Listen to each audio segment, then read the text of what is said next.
Donald Trump is stirring up a lot of controversy these days about immigration, and the former president of Mexico says Trump is a hypocrite. Felipe Calderon joined us earlier on CBSN. We asked him about Trump and also climate change. The former president will be the keynote speaker at this week's Climate Change Summit in Canada.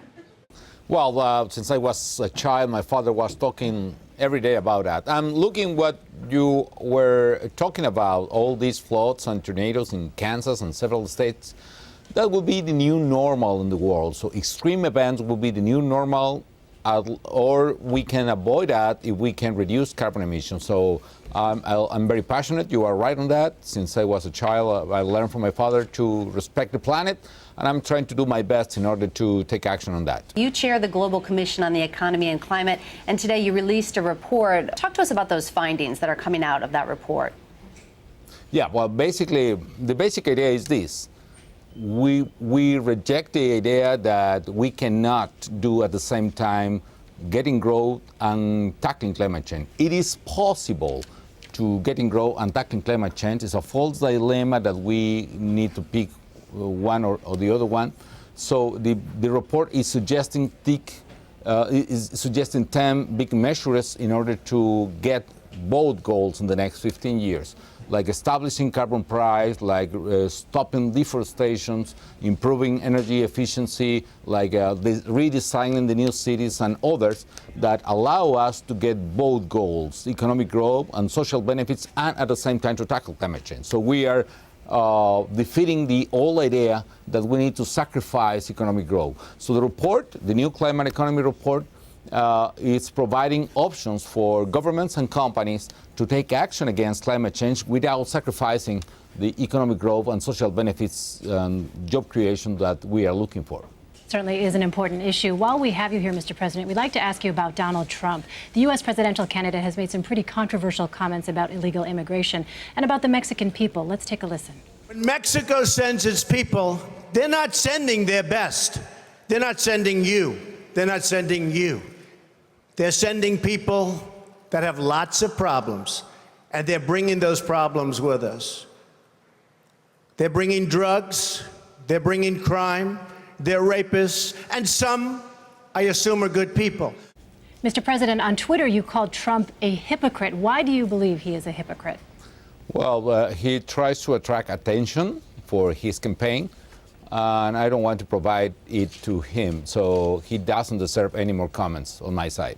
But, Mr. President, according to U.S. Immigration and Customs Enforcement, it released more than 30,000 illegal immigrants convicted of crimes in 2014 in the U.S. We have a case in San Francisco right now where convicted felon Francisco Sanchez shot and killed a woman at a San Francisco pier. He was in the U.S. illegally and deported 5 times. Now, Trump may point to something like that and say that's evidence that Mexico brings crime and violence to the U.S. Do you disagree? I disagree completely. One thing is, if you have a criminal, put him in jail. Don't deport him to Mexico, which is absurd, and that's the evidence that your policy is an incredible mistake. So you have a criminal, either Mexican or not, put him in jail.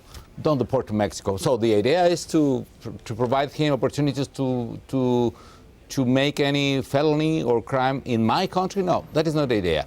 Mexican or not, you need to put him in jail. So it's not about Mexican people or not. And clearly it's not the rule, it's the exception in that sense. There are a lot of people working really hard in the U.S., providing services to all of you, to your family, to making your landscape in your house or cooking in the kitchen.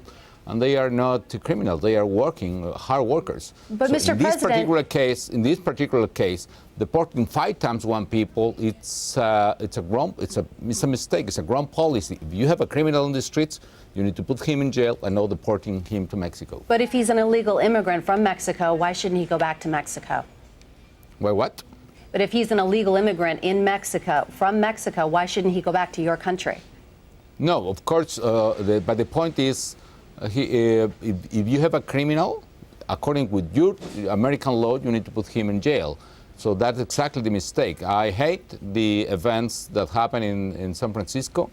I agree in the sense that he must be punished with full force of the law, but the problem is not migration itself. Mr. President, you mentioned people coming across the border to work hard. It is a fact that thousands of people, though, have died making that journey from Mexico to America. Why isn't the Mexican government doing more to protect those people?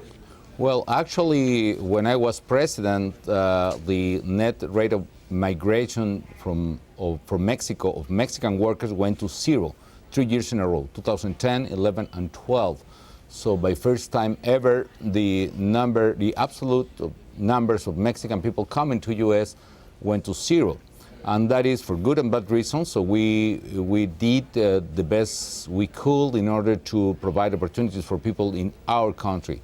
And that is possible. And yes, we did any diplomatic effort in order to prevent violence against our people, in order to claim to American government all that violence. Almost 14 people were killed in 3 years trying to cross, some of them in an incredible way, even staying in the Mexican side of the border. So, but it's the lack of justice in the American system, clearly. But we did all we could in order to protect our people. Speaking of the border, Mr. President, Donald Trump wants to put up a wall to stop illegal immigration, and he says he wants Mexico to pay for it. How do you feel about that? He doesn't deserve any more comments. I say it, and I sustain. Well, how would you feel about a wall going up? I feel that any country needs more bridges instead of walls. I think the opportunities for American people in the sense that providing and creating more jobs in the U.S., the only way to do that is getting more competitiveness at regional level, and without Mexico that is impossible.